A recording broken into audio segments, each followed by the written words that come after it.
네, 오늘 증시타파 지금 보니까요. 오전장부터 천정구님 오랜만에 또 게시판에 글 남겨주고 계시고 별아별아님, 은하수님 저희 시작하기 전부터 어떤 밥상일지 많은 기대를 가지고 함께 해주고 계시고요. 미션님도 오늘 좀 글을 재밌게 올려주고 계시네요. 오늘 점심밥은 비도 솔솔 오고 날씨도 좀 으스스하고 돼지고기 김치찌개 나왔으면 좋겠다라고 이야기를 해주셨는데 좋죠. 또 칼칼한 이런 김치찌개 생각나는 날이기도 한 것 같습니다.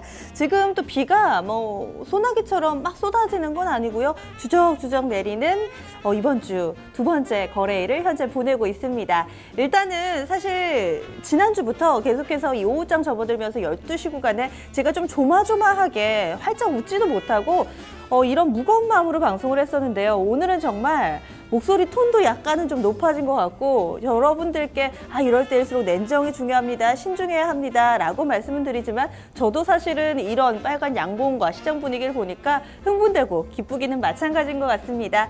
이런 가운데서 또 종목에 대해서 반등을 이용해서 정리를 해볼까 혹은 지금 이제 좀 바닥을 다진 것 같으니까 매수해볼까 이런 고민들 많이 하고 계실 것 같아요. 이 시간에도 해결해드립니다. 먼저 참여 방법 소개해드릴게요. 0235-8200번 지금 바로 전화 주세요. 오늘도 3명의 전문가가 여러분들의 종목 그리고 포트 진단을 위해서 대기하고 있습니다. 포트폴리오 진단은 2128-3388번 방송 전후에도 언제라도 진단 신청하실 수가 있고요. 시간 들여서 저희가 좀 포트폴리오를 자세하게 짚어드리니까 전반적으로 좀 포트에 대해서 문제점이 있다 싶으신 분은 이 부분 활용해 주시면 될 것 같아요. 부끄러워 마시고요. 적극적으로 신청해 주세요. 이토마토 홈페이지 들어오셔서 아자아자 게시판에 글을 남겨주셔도 됩니다. 이 종목 상담뿐만 아니라 이 시장과 관련된 이야기들, 세상 사는 이야기 어떤 거라도 좋으니까요. 글 많이 올려주시고요. 사실 지난주에 시장이 좀 하락을 하고 이러다 보니까 게시판에 계신 분들도 약간은 좀 불쾌지수가 올라간 것 같은 기분이기도 했어요. 그리고 시장을 좀 안 보려다 보니 또 게시판에 뭔가 북적북적하면서 시장의 이 우울한 기운을 함께 이야기를 하면서 극복해 내려는 분위기도 있었습니다. 오늘은 또 상승세를 함께 마음껏 즐기면 이 기쁨도 2배가 될 것 같아요. 이와 함께 증권통 어플리케이션을 통해서 생방송 시청도 가능하고요. 또 이 종목 진단 신청도 가능하고 게시판에 글도 올릴 수 있습니다. 언제 어디서든지 이토마토 TV 함께 하실 수 있으니까요. 오늘도 많은 참여 기대하겠습니다. 저희 시작하기 전에 광고 나가는 시간부터도 이 전화를 주시는 분이 계세요. 종목 진단 신청 좀 일찌감치 올라와 있는 부분부터 좀 체크를 해볼게요. 3457번님 전화 주셨고요. 한글과 컴퓨터입니다. 19,400원에 비중은 좀 제한적이세요. 12% 담아주셨는데 현재가 한번 볼까요? 지금 한글과 컴퓨터 그래도 지금 시장 대비로는 어느 정도는 잘 버텼던 종목인데 오늘도 좀 플러스권에서의 흐름을 나타내고 있습니다. 24,200원권 지나가면서 오늘 장에서는 지금 4% 정도 상승하고 있고요. 오랜만에 좀 반등 나왔네요. 지금 일별로 보니까 6거래일 만에 반등이 좀 나타나고 있는 거고요. 앞서서도 사실 시장 대비로는 한글과 컴퓨터는 잘 버텼습니다.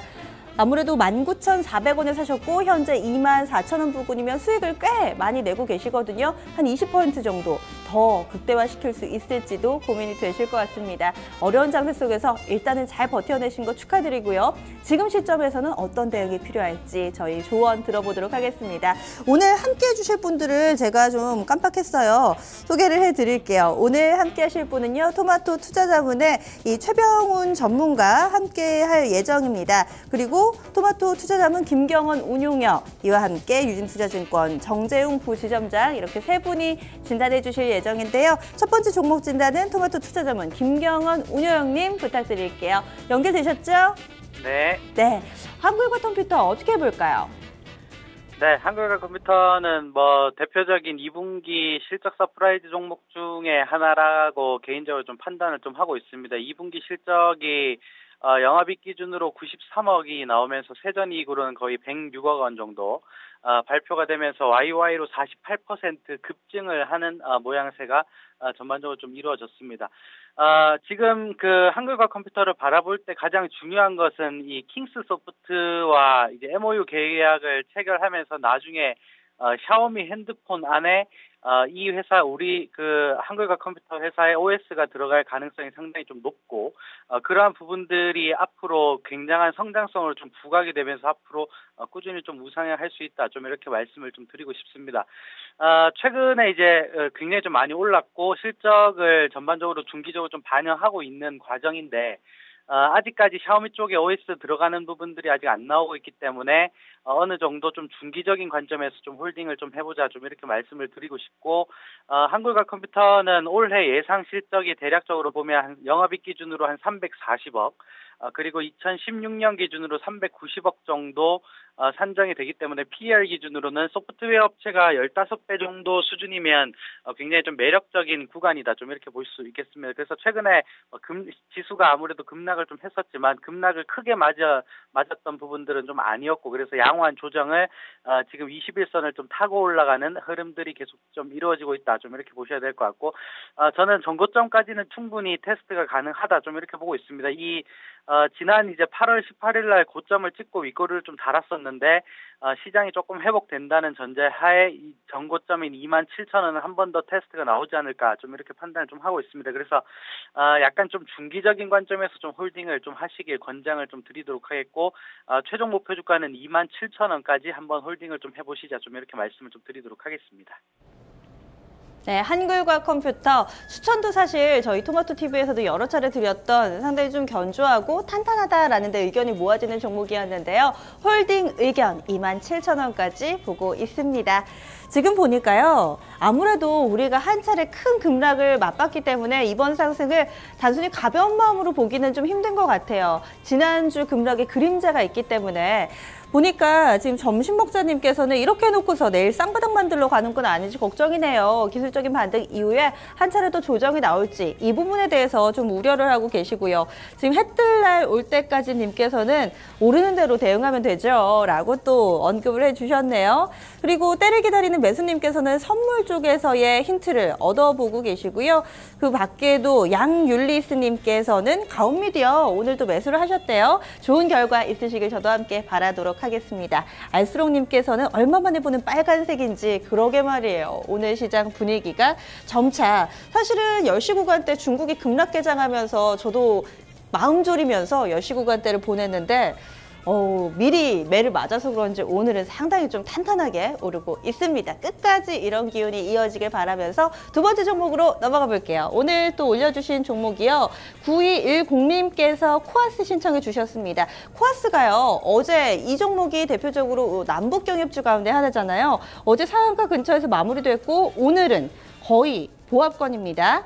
탄력이 다 했을까요? 아무래도 남북 경협주들 대체로 음봉을 좀 형성하고 있어서 어떻게 해봐야 될지 더 갖고 갈지 고민되실 것 같은데요. 2,200원의 비중 30%입니다. 현재는 약 10% 정도의 수익 구간인데요. 어떻게 해볼까요? 전문가님 10%가 아니군요. 지금 아주 약간의 수익 구간이군요. 좀 진단 들어볼게요.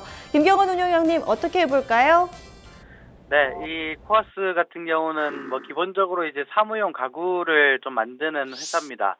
시가총액이 650억 정도로 해서 그렇게 큰 기업은 아니다. 좀 이렇게 보시면 되는데 2분기 실적을 간단하게 좀 체크를 해보면 지난해 2분기 때 매출액이 214억 정도 나왔었고요.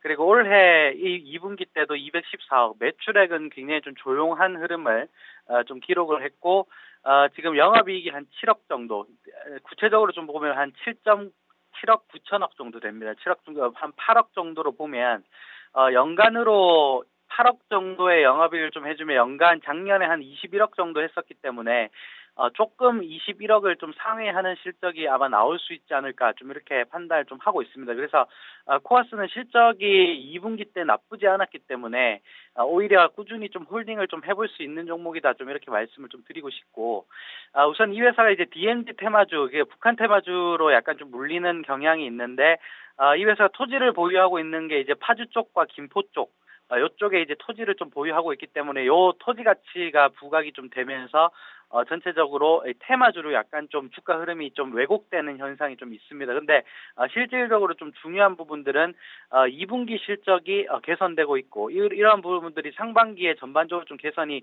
이루어진다면 가구업체들이 실적이 좋다는 얘기입니다. 그렇기 때문에 영업이익으로 계속적으로 좀 성장을 좀 해준다면 시가총액 기준으로 한 800억 정도까지는 조금 더 가능하지 않을까 좀 이렇게 말씀을 좀 드리고 싶습니다. 그렇게 되면 800억 정도 시가총액을 잡으면 한 2,600원 정도 평가가 좀 나올 것으로 보이는데 2,600원 정도면 전 박스권 상단 정도가 될 것 같습니다. 그래서 목표 주가는 2,600원 정도로 설정을 좀 하시면 되겠고요. 이 회사가 이제 북한 테마주로 좀 약간 묶이기 때문에 어떻게 보면 증시 급락에 따라서 혹은 이제 급등에 따라서 굉장히 좀 주가가 많이 흔들리는 경향이 좀 있는데 지금 거래량을 보면 이틀간 거래량이 상당히 좀 많이 실리는 것을 알 수 있습니다. 그만큼 수급적인 밑에서 받쳐주는 물량들이 꽤 있다는 거거든요. 그렇게 되면 어느 정도 상승 추세로 지금 변모하는 초입에 있다 좀 이렇게 판단을 좀 하고 있습니다. 그래서 목표 주가는 2,700원 정도 잡으시고 조금 중기적인 홀딩을 좀 해보시자 좀 이렇게 말씀을 좀 드리도록 하겠습니다.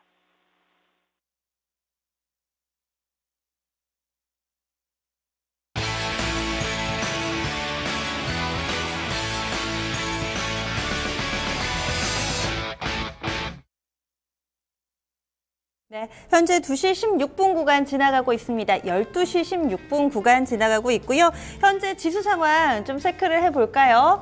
최근에 변동성이 좀 커져서 오후장 들어서 또 뭔가 출렁거릴까 봐 우려하셨던 분들도 계실 텐데 오늘은 잘 버팁니다. 지금 코스닥 지수가 4% 넘게 4.18% 상승 638선 부근 지나가면서 640선 근처까지 회복 시도 나타나고 있고요. 코스피 지수도 1.4% 상승입니다. 1855선 부근 지나가고 있습니다. 이렇게 우리 증시는 7거래일 만에 나란히 좀 반등이 나오고 있는 상황인데요. 사실 아직까지는 좀 샴페인을 터뜨리기에는 좀 이르다라는 분석들도 있습니다. 왜냐면은요, 간밤에 미증시 급락했죠. 여기에다가 오늘 중국 증시도 사실 분위기가 좋지가 못해요. 원달러 환율 현재는 급락으로 좀 돌아서 있고 이뿐만 아니라 현재 N달러가 120엔을 이탈을 했습니다. 국제유가도 배럴당 40달러 이탈했는데요. 그렇다면 우리 증시 이번 반등을 어떻게 평가를 해봐야 될지 그리고 현재 글로벌 증시 분위기가 꽁꽁 얼어붙어 있는데요. 어떻게 또 판단을 하고 우리 증시에 영향을 미칠지 함께 분석해보고요. 포트폴리오 진단까지 이어가 보겠습니다. 토마토 투자클럽의 최병호 전문가님 모셨습니다. 안녕하세요. 안녕하십니까? 네, 오르기는 하는데 많은 분들이 마냥 좋으시지만은 않은 것 같아요. 네, 그래도 일단 반등 시점에 반등을 하니까 기분은 좋습니다. 맞아요. 지금 게시판에 보니까 올라서 다행이긴 한데 그래도 1800선에 대한 뭐 다시 확인하는 과정 뭐 이런 이야기들도 좀 해주고 계시는 것 같고요. 영화 보는 날님께서도 또 관련된 이야기들 좀 많이 올려주고 계시는데 지금 기초가 가장 중요해 님께서도 오랜만에 좀 인사 남겨주시고요. 시장에 대해서 마지막 저점 매수 구간 같기도 하다 뭐 이런저런 이야기들 뿌잉뿌잉 님께서는 1800선이 진짜 바닥인지 확인하러 내려가겠죠. 다소 좀 보수적으로 이야기를 해주셨는데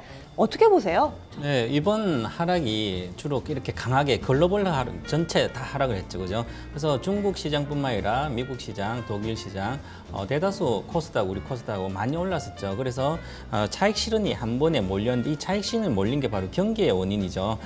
중국의 경기 부진이 계속 경기에 대한 의심을 하고 있었는데 그 부진이 지난주 금요일 날 차이신 이제 PMI 제조업 지수가 47.1로 나오면서 2008년도 이후 가장 이렇게 안 좋게 나왔습니다. 근데 좀 생각해야 될 게 예상치보다 하이했다고 이렇게 많이 빠진 것보다도 중국이 성장보다 내수로 돌아서면서 양보다 질로 돌아서는 정책을 계속 펼치고 있었기 때문에 정상적인 가정인데 이걸 반응을 많이 했습니다. 그리고 특히 지난주에 이제 중국 GDP 성장률이 한 7% 정도 이런데 이제는 중국 당국에서 이제 GDP 성장보다는 인구 증가에 좀 초점을 맞춘다 이러면서 의심을 더 하게 된 거죠. 그래서 향후에 중국 GDP 성장률은 6.5에서 한 7% 이렇게 그 사이에서 유동적으로 관리를 할 것 같고요. 그 이후에 나머지 이제 전체 유동적인 관리한다는 것은 그만큼 어느 정도 내수 위주에 가는데 내수 위주로 가는데 그 정시가 많이 빠져서 개인 투자자의 80% 차는 중국 상해 종합지수 보시면 거기서 주가가 많이 빠지면서 심리가 위축된 상태에서 이 차이신 PMI 지수가 이제 나쁘게 나온 것은 CEO들한테 조사를 해서 한 거기 때문에 결과적으로 전체적인 시장에는 주식이 나쁘니까 같이 심리가 반영된 것 같고 그래서 나중에 나오는 상해의 PMI 중국 PMI 지수는 50 이상으로 나올 걸로 예상이 되기 때문에 좀 길게 보면 크게 우려할 건 아닌 것 같고요. 현재는 심리적인 요인이다 이렇게 보고 있습니다. 자 그리고 이제 미국 같은 경우도 많이 빠진 건 중국의 영향도 있지만 차익 실현이 한몫에 몰렸는데 6월 말부터 조정에 들어가 있었습니다. 가격 조정에. 그래서 요번에 이제 몰린 것이고요. 그래서 미국은 5%의 실업률, 즉 완전 고용 상태에 들어가 있는 상태이기 때문에 미국은 소비가 괜찮게 일어나고 있습니다. 하지만 유가가 워낙 빠지고 있어서 전체적으로 CPI 인플레이션은 되지 않고 있는 이건 구조적인 요인이죠. 그렇다고 GDP 성장 2%대 유지하고 있기 때문에 괜찮은 상태에 놓여 있습니다. 향후에 좀 안 좋게 예상을 하지만 그래도 성장은 정체돼 있지만 성장을 못하는 게 아니기 때문에 소비도 일어나고 있어서 괜찮은 단계입니다. 그런데 전 세계적으로 유가도 빠지면서 달러가 강세로 가면서 이제는 전체적으로 글로벌 경제에 어떤 공황이 오지 않겠나 이런 측면이 있었는데요. 그거 너무 과도하다. 그래서 이제는 정신은 기술적 반등. 오늘 뭐 중국이 오늘 거의 바닥을 찍을 것 같은데 지난번에 이제 A파, B파, C파 하락이 완료됐기 때문에 중국은 이번에 양봉이 뜨면 그래서 추가적인 이제 상승이 이제는 중국 증시에 겁을 안 내고 주식해도 되지 않겠나 저는 이렇게 보고 있어서 오늘부터 시작해서 내일 정도의 반등 시점을 보고 있었는데요. 다행히 오늘 반등을 하고 있습니다. 그래서 우리 지수 코스피 지수는 1800을 찍었는데요. 1750선이 월봉상으로 경기선이거든요. 그래서 그것은 붕괴되지 않을 걸로 보이고 있습니다.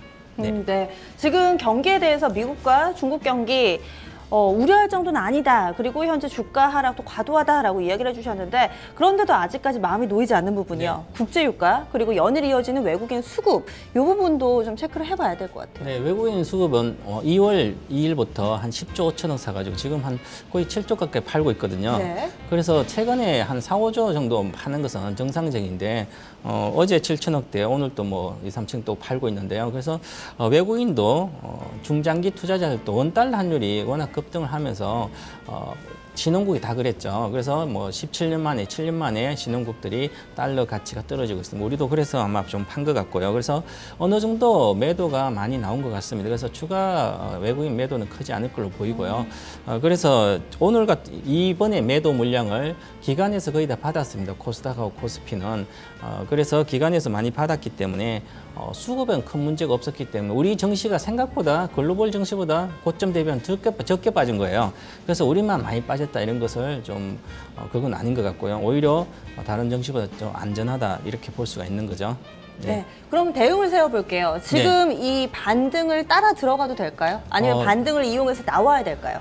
저는 이제 코스닥 같은 경우에 실적이 받쳐주는 바이오 의약이라든지 아니면 그동안 고성장하는 업체들, 화장품 이런 것은 실적이 받쳐주고 향후에 중국 시장에 계속 성공할 수 있는 그런 기업들은 그냥 놔두셔도 되고요. 아니면 진입해도 괜찮은 시점이고 나머지 말 그대로 무늬만 이제 같이 테마로 움직인 종목들 이번 반등장 코스닥 기준으로 670대 가면 일단 비중을 줄이는 게 좋을 것 같고요. 그다음 코스피 같은 경우는 지금 아무거나 가는 시대가 아닙니다. 왜냐하면 경기 부진이기 때문에 업종별 이것저것 사시면 절대로 안 되고요. 그 중에서 몇 개 업종이 있습니다. 지금 현재 가장 지금 시장에서 핫하면서 관심을 가져야 될 게 바로 완성차. 제가 7월부터 완성차를 말씀드렸죠. 완성차 중에 해외 매출 비중이 41% 높은 기아차만 보시면 될 것 같고요. 그래서 기아차 오늘 급등하는데요. 네. 이렇게 자동차가 오늘 급등, 엔화 강세가 지금 급하게 일어나고 있습니다. 네. 지금 100엔 기준으로 890원 이렇게 있다가 940원 이렇게 있다 지금 1000원까지 왔거든요. 그 얘기는 우리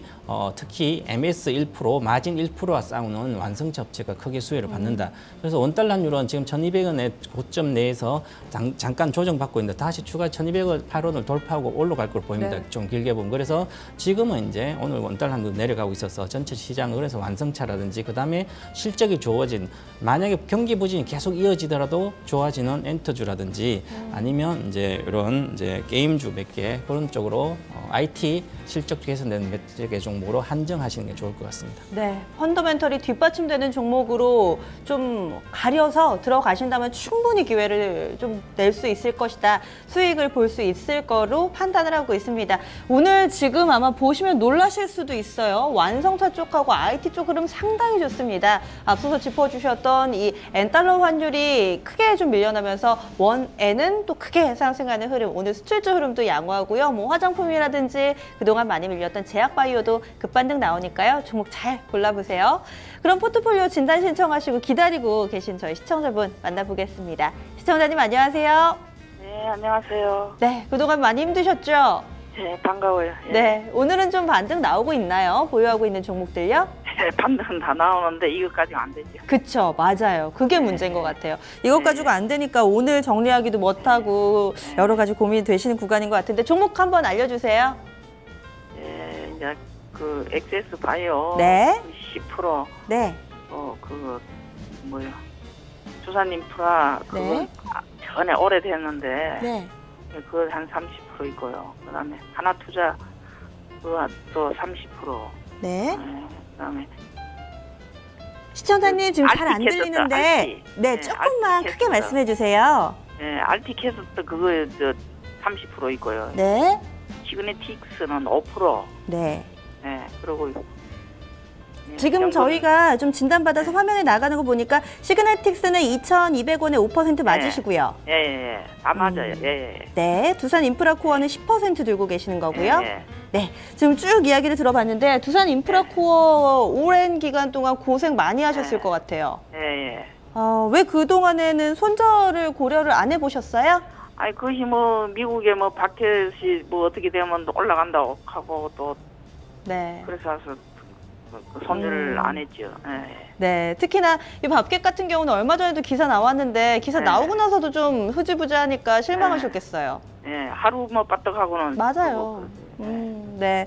그리고 또 어떤 종목들 궁금하세요? 어떤 점이 가장 고민되시나요? 그 알티캐스트 그것을 샀는데 그것도 그게 제일 궁금하고. 네. 아니 투산 인프라는 내가 이제 올해 가지 있어 보려고. 아. 가지 있으면 어떻게 되겠지 뭐. 많고 많은 주식이 아니고 하는데 이제 알티캐스트 네. 그 정권주는 또 어떻게 되는지 정권주는 어디서 팔아야 하는가 네. 그런 거 좀 여쭤보고 엑세스 바이오는 좀 간다고 보면 좀 더 사볼까 그런 생각도 들고. 더 사보실 그래요. 계획도 있으시고요. 네. 지금 보면은 종목들이 공통점이 잘 안 잡혀요. 어떤 기준에서 사셨어요? 아 그냥 뭐 여기서 좋다가 하고 저기서 좋다가 하고. 아이고, 시청자님. 예. 앞으로는 좀 나의 소중한 돈이잖아요. 조금 더 네. 면밀하게 분석을 하시고 네. 종목을 사셔야 될 것 같은데요. 네. 저희가 이번에 손실을 가장 좀 잘 줄일 수 있는 방법 네. 위주로 고민을 해볼게요. 예. 네, 참고해서요. 알려 주시죠. 예, 잘 알려 주시죠. 네, 방송 보시고 저희가 제시해 드리는 전략 활용해 주시면 될 것 같습니다. 고맙습니다. 예, 전화 끊을까요? 네, 네. 예. 네. 전화 끊으시고 방송 통해서 확인해 주시면 됩니다. 아유, 네. 많이 고민이 되실 것 같은데요. 또 뭐 이것저것 뭐 재무제표 보고 기사 보고 차트 보고 하시려면은 좀 번거로우시기도 하고 또 봐도 잘 모르겠고 이런 경우가 많아요. 개인 투자자분들 그래서 또 손실을 보시는 분들이 상당히 많으신데요. 저희가 좀 도와드릴게요. 전문가님 어떠세요? 오늘 어떤 밥상인 것 같으세요? 요즘 이제 개인 투자자들이 상당히 많은 이제 초보 개인 투자자들 이렇게 주식을 하고 있습니다. 그래서 일단 한 줄 평을 한다면 먹을 수 없는 밥상이다 이렇게 정의를 드리겠습니다. 오늘은 좀 좋지 못한 평가로 출발을 해보는 것 같아요. 왜요? 왜 먹을 게 없나요? 먹을 게 없는 게 먹을 수가 없다는 말 그대로 그럼 더 안 좋은 거잖아요. 제 시청자분께 상당히 죄송한 말씀인데 제 마누라가 이렇게 밥상을 차렸다면 바로 뒤집습니다. 벌써. 어떡해. 뒤집어 놓고 그다음에 네. 새로운 내가 차리든지 잘하면 내가 하면 되는 거죠. 이것은 말이 안 되는 주식 투자를 하고 있습니다. 왜냐하면 단순히 그냥 말씀드리면 4월달 아마 하나투자증권은 4월달에 사신 것 같아요. 정권주를 사실 때 2월부터 시작해서 주가가 50% 80%는 올라왔어요. 그 상태에서 4월에 남들 좋다니 그냥 사놓고 지금 손절 그냥 갖고 있고요. 그 다음 알티캐스트도 단가를 보시면 많이 갔을 때 산 거고요. 그 다음 이 성장, IPTV뿐만 아니라 해서 이쪽에 VOD 서비스 성장을 보시고 샀을 때는 벌써 올라간 거고요. 그 다음에 두산 인프라코어 이렇게 사가지고 내가 아는 주식이고 뭐 바켓 때문에 주식 올라가는 거 아닙니다. 이 회사의 성장성이나 매출이나 이익 실적을 봐야 되는 그렇고 시그네틱스도 거의 반타작이죠. 사놓고 이것저것 조금씩 사. 그것도 10%씩 사가지고 뭘 하겠다고 10%를 삽니까? 그죠? 10% 산다는 거 10% 사가 100% 먹어봤자 내 계좌는 10%밖에 증가가 되지 않아요. 그렇기 때문에 확신이 있다면 그 확신 있는 주식 한 30%씩 계속 나눠서 쌀 때 사고 이렇게 해서 투자를 해서 그 다음에 수익이 났을 때 쭉 들어가서 몇십 프로 수익 내고 1년에 30% 50% 수익 내는 건 아주 쉽습니다. 개인 투자자. 그런데 이렇게 하시면 1년에 30%가 계속 마이너스 날 수밖에 없거든요. 그래서 이게 가장 나쁜 습관인데요. 앞으로는 이렇게 하지 마시고 오늘 제가 포트를 뒤집었는 걸 어떻게 뒤집는지를 보시고 그것을 따라 하시는 게 훨씬 더 좋겠다. 그래서 지금 코스닥 종목들 있죠. 이것은 670포인트 가시면 다 매도하라는 거 매도하시고 새로 사라는 거 새로 사시고 이렇게 해서 좀 포트를 세 종목으로 압축하는 게 가장 좋을 것 같습니다. 네, 지금 포트를 전반적인 개선이 필요한 것 같습니다. 첫 번째 종목 한화투자증권도 한창 시세 내고 나서 나중에 들어갔다고 이야기를 해주셨는데 어떤 음식일까요? 네, 하나투자증권 그나마 이렇게 네. 어디다 놓겠습니다. 여기다 놓겠습니다. 탕수육이요. 그나마 뭐 해서도 괜찮고 네. 앞으로 강세장 한번 오면 또 본전 이상 갈 수 있을 것 같습니다. 네. 기다리고요. 하나투자증권 먼저 말씀드리면 이 정권주는 실적이 좋아진다는 건 다 알고 있었으면 1분기, 2분기도 좋아지고. 근데 대다수 요즘 이제 저도 공개방송하면 이제 진단 요청하시는데 왜 정권주가 실적이 좋은데 안 가나?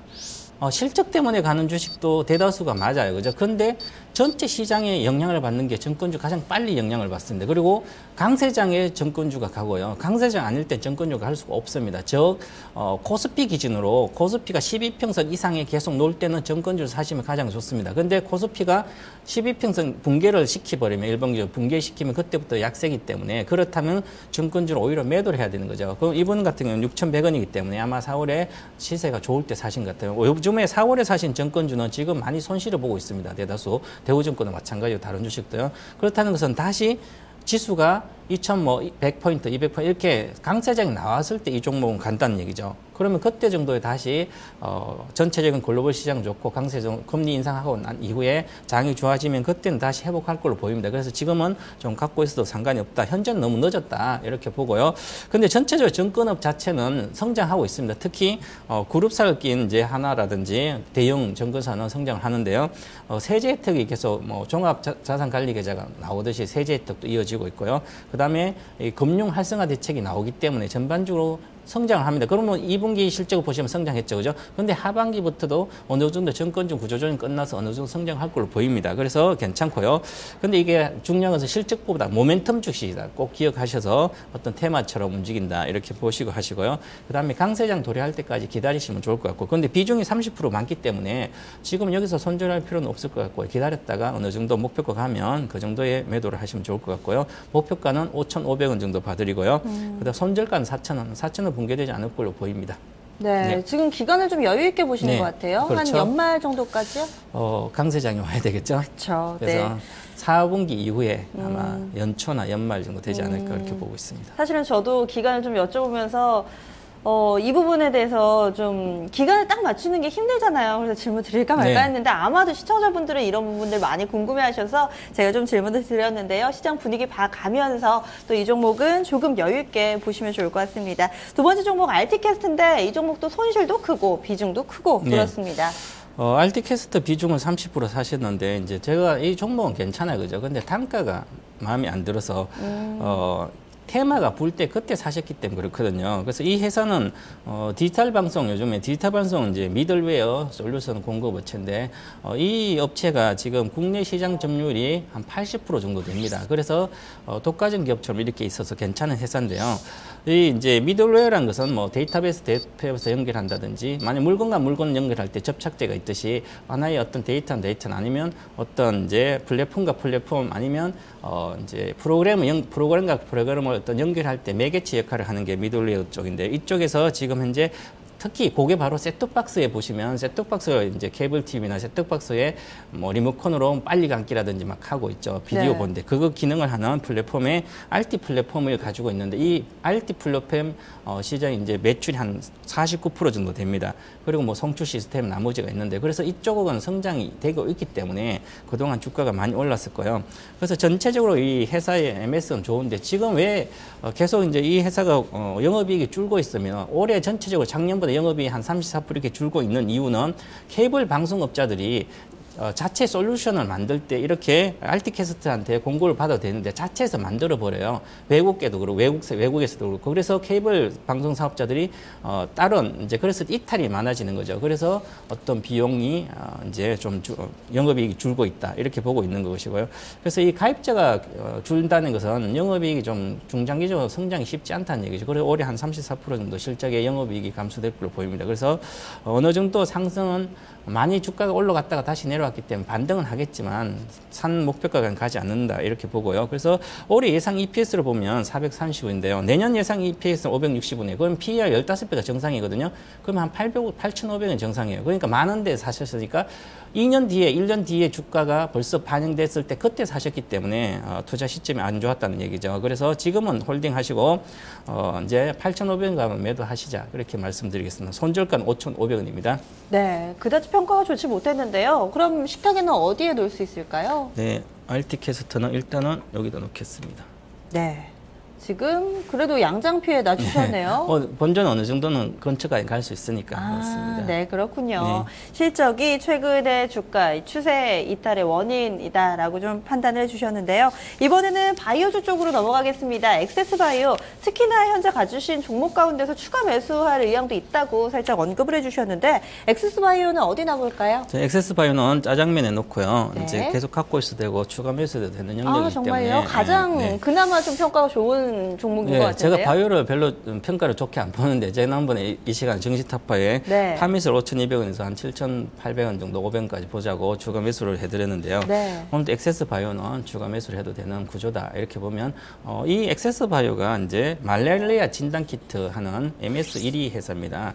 그래서 전체적으로 글로벌 1위고요. 그래서 이쪽 분야에서 독보적인 기술과 경쟁력과 가격 경쟁을 갖고 있기 때문에 그리고 향후에 신제품이 나오거든요. 그래서 G6PD라는 이제 유전자병이 있는 또 신제품이 나왔어요. 진단 키트. 그래서 향후에 성장성이 좀 있고요. 특히 하반기부터 실적이 좀 개선될 걸로 보입니다. 2분기는 영업이익은 3분기 만에 흑자 전환이 됐는데 흑자된 게 뭐 중요한 게 아니라 하반기 신제품이 나와서 또한 추가적인 매출과 본격적인 이익 성장이 될 걸로 보입니다. 그래서 현재 기준으로 보면 이 회사의 어느 정도 실적은 계속 좋아질 걸로 보이기 때문에 지금은 보유를 하시고 아니면 추가 매수를 해도 된다 이렇게 보고요. 지금 이제 여기 엑세스바이오의 예상 EPS 조금 제가 잘못 들어갔는데 이것은 좀 삭제를 하고요. 예상 EPS가 1,000원 정도 나오거든요. 2년 뒤에. 1,000원 정도 나오기 때문에 이 주가는 PER 한 20배 정도를 반영돼도 됩니다. 그래서 저는 목표가를 17,500원, 18,000원 정도 보는데요. 그래서 17,500원까지 좀 길게 보시고 들어간다. 지금은 단가는 어느 정도 싼 단가에 11,000원대이기 때문에 만약에 추가 하락하더라도 거기서 비중이 지금 10%니까 앞으로 30%까지 채우는 전략으로 가셔서 다른 거 팔면 또 채우고 물론 주가가 많이 올라갔을 때는 사지 말아야 되죠. 오히려 팔아야 되고요. 그래서 지금 가격 10,000원에서 12,000원 사이는 계속 좀 매집을 해도 되는 구간이다. 실적이 좋아지기 때문에 그렇다는 거죠. 올해 내년에도 그렇고 그래서 본격적인 실적 개선이 나온다. 하반기부터. 그래서 추가 매수를 권해드립니다. 앞서서 2분기에 제약바이오가 다 열심히 달릴 때 이 종목이 상대적으로 못 가가지고 약간 그 섹터 내에서는 천덕꾸러기, 미운 오리 새끼라는 평가를 받았는데 이 부분이 WHO나 이쪽에서 수주를 못 받은 거잖아요. 네, 하반기에는 그렇죠. 이 부분이 가능할까요? 네, 요 신제품이 G6PD나 HPV나 이쪽 신제품이 유일하게 이쪽에서 하고 있는데요. 아마 이제 출시가 돼서 반응이 좋을 걸 보입니다. 그리고 필요하기 때문에 WTO라든지 이런 데 들어갈 수밖에 없고요.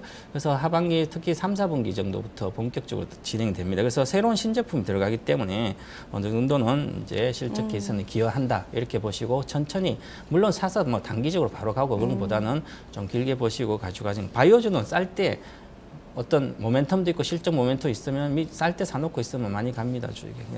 네, 알겠습니다. 앞서서 못 간 게 오히려 더 약이 될 수도 있을 것 같아요. 에너지 응축해서 하반기 기대해보죠.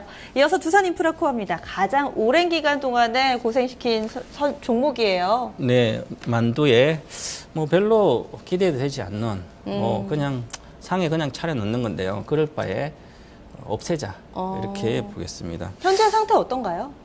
현재 두산인프라코어는 실적은 뭐 나오고 있는데 영업이익률이 과거에 7.2% 이렇게 해서 영업이익률이 급격히 5%대로 줄었어요. 그럼 실적 개선이 안 된다는 얘기죠. 한번 실적 파고 같이 보겠습니다. 두산인프라코어는 이 건설 기계 쪽이 74%, 예를 들어서 굴삭기라든지 이런 건설 기계가 74% 정도 되고요, 비중이. 그다음에 공작 기계 16%, 산업용 공장에 들어간 공작 기계 한 16% 정도 되고요. 그다음에 엔진, 조선인뿐만 아니라 육상 엔진 발전 관련 엔진 쪽이 매출 10% 정도 됩니다. 그러면 결국은 공작 기계 쪽인데요. 지금 중국이 인프라 투자를 그렇게 좀 감소돼서 중국에서 매출 굴삭기 이런 게 매출이 계속 줄고 있는 상태고요. 그다음에 해외 쪽 유럽 쪽에 또 공장 하나 폐쇄했었죠, 과거에. 그리고 이쪽은 이제 이 성장하는 시대가 땅 파서 이렇게 성장하는 시대가 건축의 성장하는 시대가 아니기 때문에 이 줄 수밖에 없는 구조죠. 그래서 2012년부터 시작 계속 최근에 3년 전에 3년 동안에 평균 영업이익률이 한 7%대 나오는데 이제는 성장을 못하기 때문에 한 5%대밖에 나오지 않거든요. 2분기가 5.9% 정도 나왔나요? 그래서 상반기 매출액이 한 22.8% 줄었고요. 작년 대비해서. 영업이익은 16.5% 줄었어요.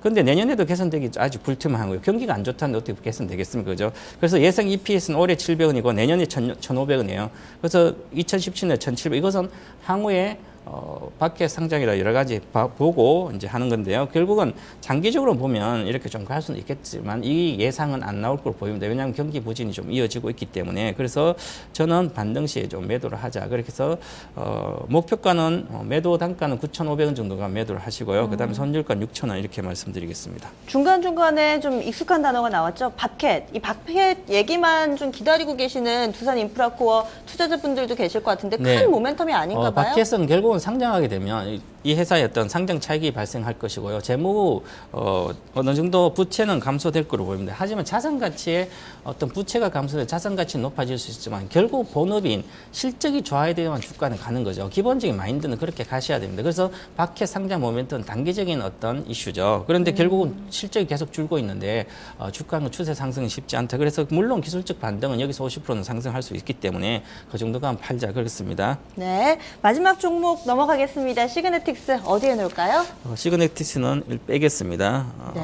지금 파셔도 되고 이제 없어도 될 굳이 특히 이제 가격이 지금 현재 시그네틱스가 5% 비중을 갖고 있는데 5%를 사가지고 왜 샀는지 처음부터 모르겠지만 이제 2,200원 그것도 높은 가격에 그래서 이 회사는 이제 영풍그룹의 반도체 패키징 후공정 패키징 업체인데요. 테스트폰 패키징 업체인데 이 회사의 성장성은 결국은 삼성전자 하이닉스나 이쪽의 전방 산업에 후공정의 테스팅 장비라든지 아니면 패키징 이게 많이 나가야 되는데 지금 반도체 업황이 부진하죠. 하이닉스를 보시면 아시죠?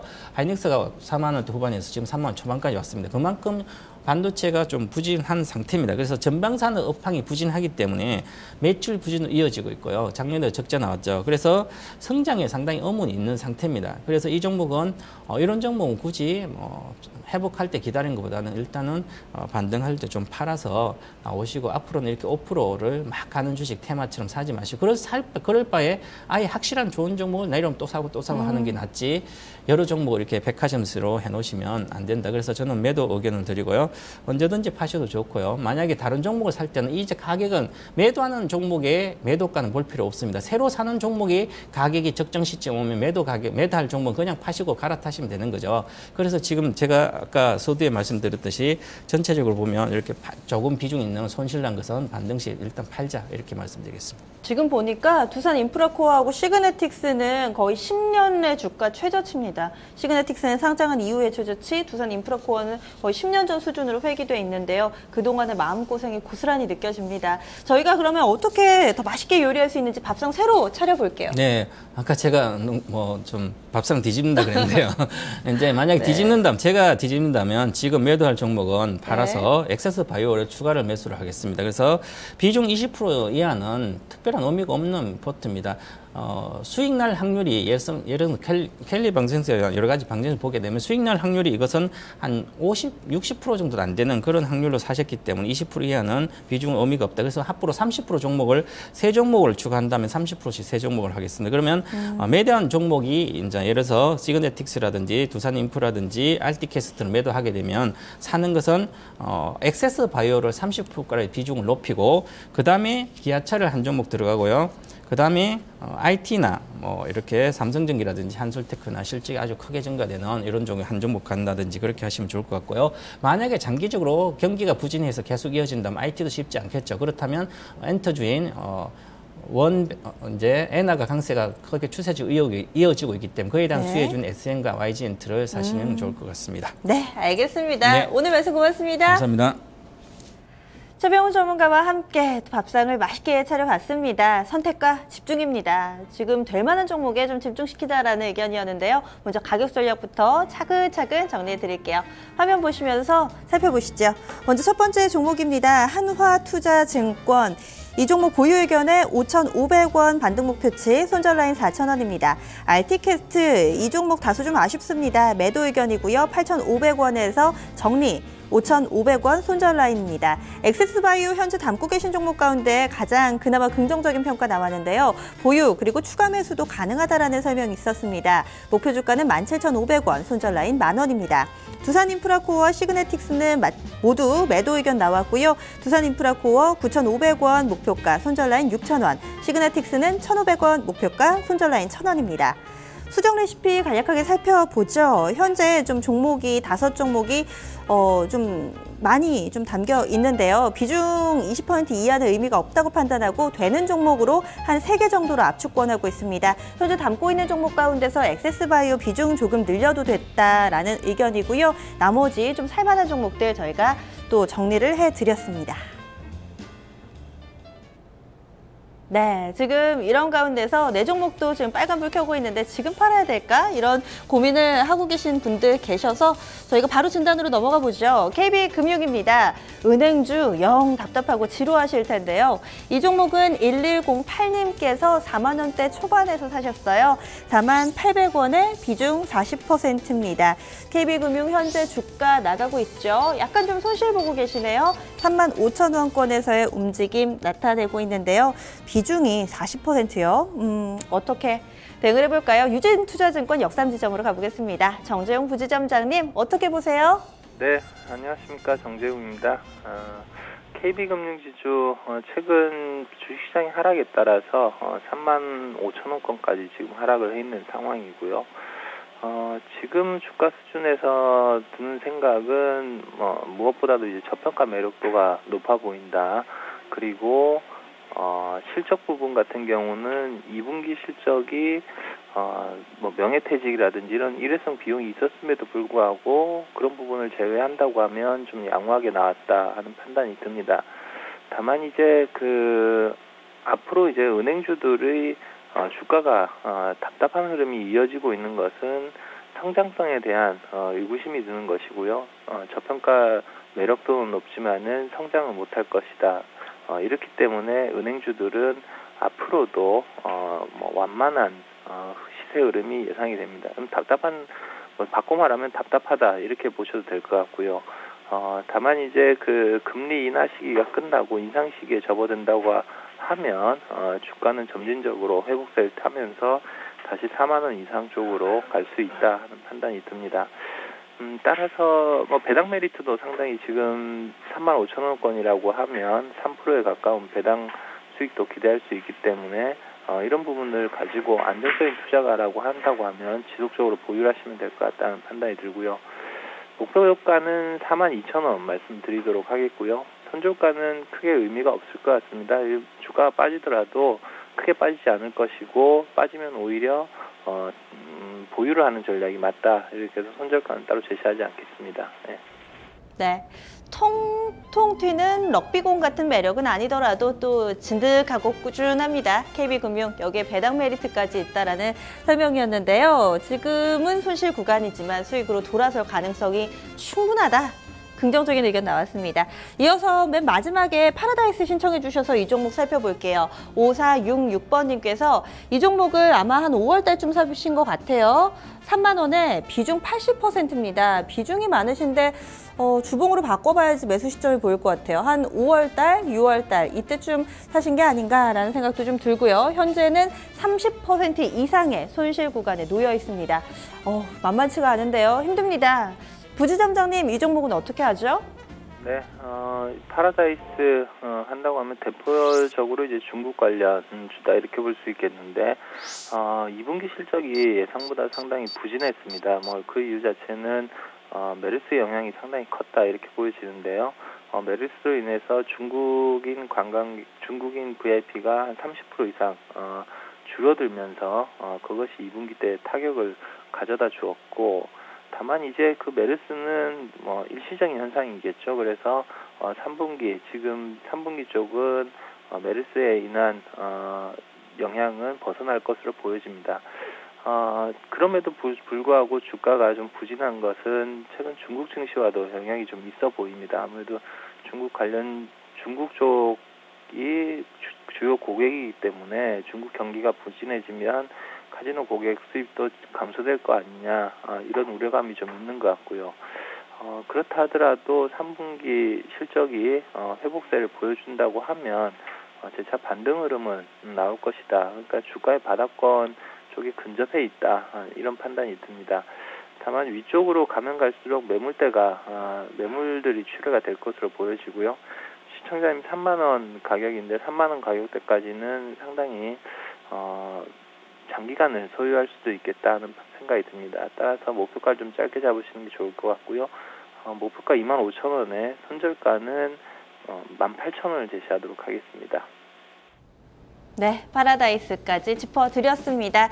오늘 12시 30분 구간 중국 증시는 4% 정도 하락하면서 오전장 마무리가 됐는데 우리 증시는 전혀 좀 영향을 안 받고 있죠. 잘 달립니다. 이런 가운데 오늘도 세상 사는 이야기 준비해봤어요. 심심타파 넘어가 보죠.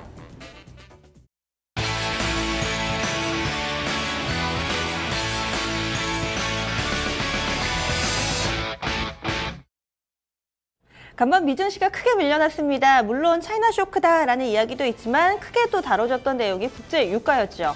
WTI가 간밤에 5.5% 하락입니다. 수요 감소, 이 전반적인 글로벌 경기 둔화에 대한 우려였는데요.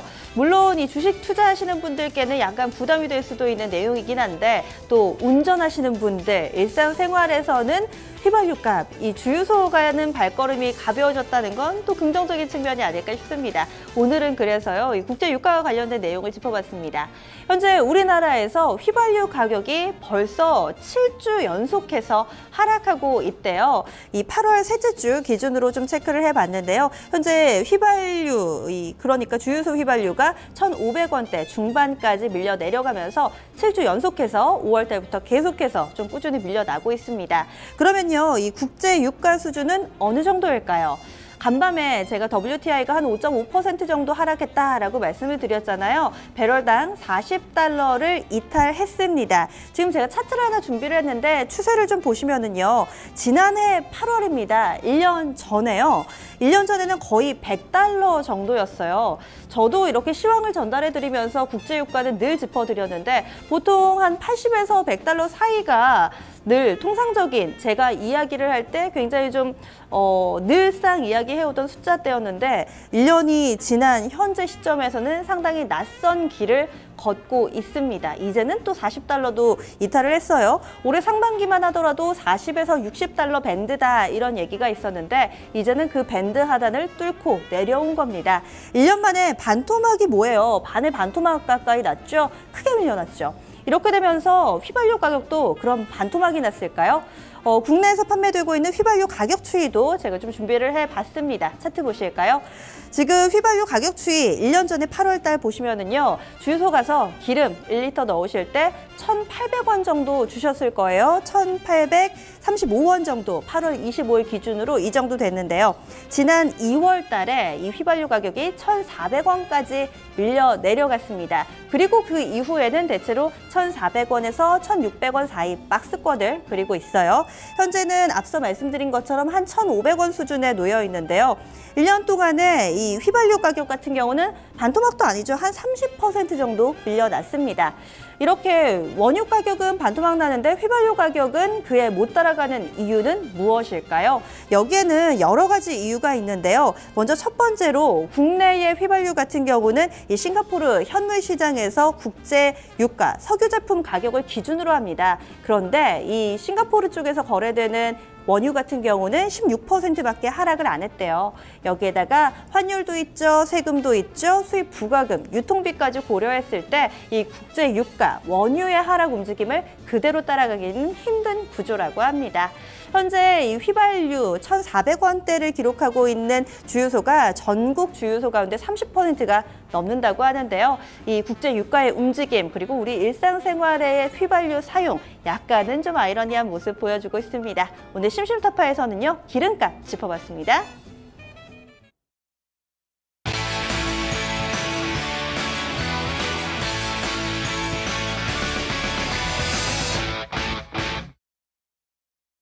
네, 끝나는 시간 저희 좀 빠르게 종목 진단 하나만 짚어드려야 될 것 같아요. 투카스님, 락앤락 올려주시고 기다리고 계시죠? 저희 짚어드릴게요. 15,450원에 사셨고요. 비중 30%.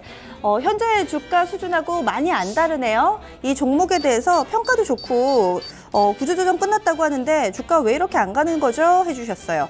그러게요. 저도 좀 궁금합니다. 부지점장님, 이 종목 어떻게 봐야 되는 걸까요?